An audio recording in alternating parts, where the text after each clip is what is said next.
No oil no butter எதுவுமே இல்லாமல் ஒரு சூப்பர் ஃப்ளஃபியான ஒரு கேர்டு கேக் பார்ப்போமா?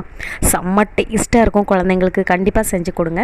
இது செய்கிறதுக்கு நான் இன்றைக்கி 3 முட்டையில் உள்ள மஞ்சக்கருவை பிரித்து எடுத்திருக்கேன். ஸோ அது கூட 1 கப் அளவுக்கு தயிர் சேர்த்துக்கோங்க, 1 கப். ஸோ இது கூட கொஞ்சமாக வெண்ணிலா எசன்ஸ் எல்லாமே சேர்த்துட்டு ஒன்றோடு ஒன்று நல்லாவே மிக்ஸ் பண்ணி விட்டுக்கோங்க.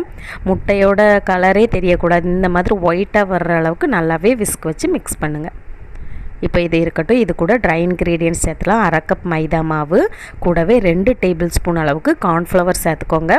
1 டீஸ்பூன் அளவுக்கு baking powder, 1/2 teaspoon baking soda, கூடவே கொஞ்சமாக சால்ட், அதாவது ஒரு பிஞ்ச் எல்லாமே சேர்த்துட்டு இதை நல்லாவே மிக்ஸ் பண்ணி விட்டுக்கோங்க. தண்ணி எதுவுமே தேவையில்லை, கரெக்டான பக்குவத்தில் கிடைக்கும். நான் சொன்ன மெஷர்மெண்ட்டை கண்டிப்பாக ட்ரை பண்ணுங்கள். ஸோ பாருங்கள், இப்போ இது ரெடி ஆகிடுச்சு. இதை இப்போ ஓரமாக வச்சுக்கோங்க.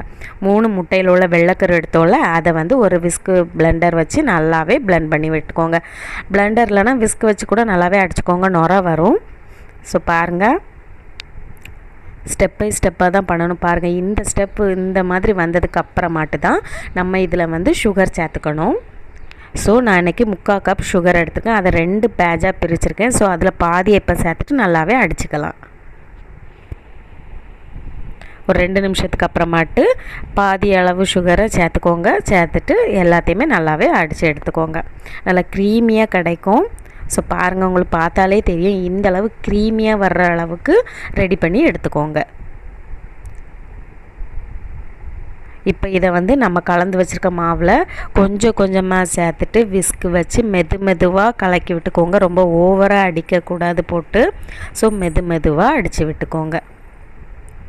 இப்படி கொஞ்சம் கொஞ்சமாக சேர்த்து பண்ணினா தான் நம்மளோட கேக்கு ரொம்பவே ஃப்ளஃபியாகவும் ரொம்பவே சாஃப்டாகவும் வரும்.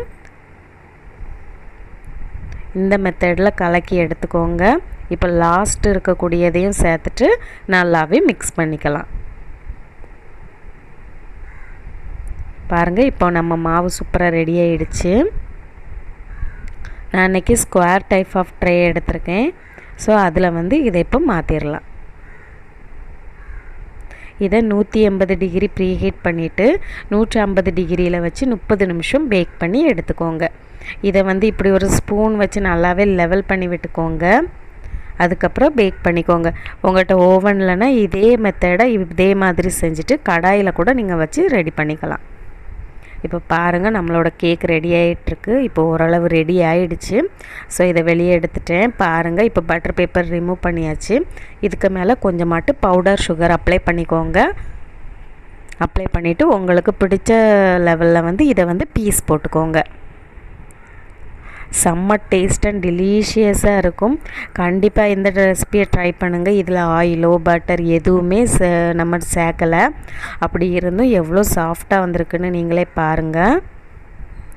இதில் ஒரு பீஸ் இப்போ வெளியே எடுத்து காட்டுறேன். பாருங்கள், சூப்பராக ரெடியாக இருக்குல்ல. இந்த ரெசிபி உங்களுக்கு பிடிச்சிருந்துச்சுன்னா நாகர்கோயில் குக்கிங்க்கு லைக் பண்ணுங்கள், ஷேர் பண்ணுங்கள், சப்ஸ்கிரைப் பண்ணுங்கள்.